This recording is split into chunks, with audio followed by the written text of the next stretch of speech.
এই যে বসে গেছে এখানে খেতে। দেখ কি করেছি। আর এটা কি চিংড়ি ভাপা? বাহ, দেখ কেমন হয়েছে। তোর রাতে রান্না খারাপ হয় কখনো? দাঁড়া দাঁড়া আগে দি।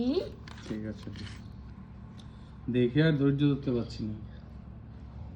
আগে মাখবি না, দাঁড়া দি আগে ভালো করে। ঠিক আছে, সাজিয়ে গুছিয়ে দে। এই যে ভাতটা তো কোন হয়নি। লঙ্কা দিলাম।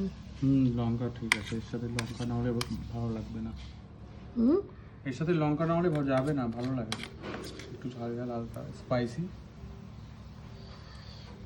দেখতে কিন্তু দারুণ লাগছে। মিস করে গেল দুই সৌভিক আর গুল্লু। তাহলে সারাদিন ওদের এখানেই রেখে দিতে হবে। ওদের আবার বাড়ি থেকে তাড়িয়ে দেবে। না না, তাড়াবে কেন, বললাম তাই। বেশিরভাগ টাইম থাকে তো, ভালো খাওয়া দাওয়া বলে ডাকা হয় সবসময়। ওর জন্যই বললাম যে ওরা মিস করে গেল।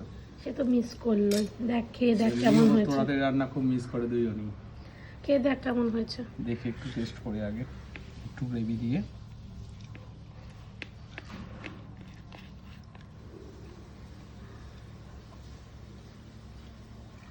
দারুণ হয়েছে রে।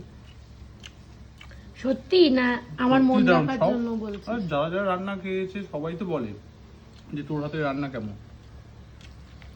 ঝাল নুন মিষ্টি সব ঠিক আছে। একটু লঙ্কা টলে নে। লঙ্কা লাগতো না, তাও বলছি। কেন অনেক ঝাল হয়ে গেছে? না না, ঠিকঠাকই, পুরো পারফেক্ট। এরপরে লাগলে বেশি হয়ে যাবে ঝালটা। তুই তো আর বেশি ঝাল খাস ঝাল না। খাই না আমি। লঙ্কাগুলো মেইনলি আমার আর বাবার জন্যই দেওয়া। দারুণ।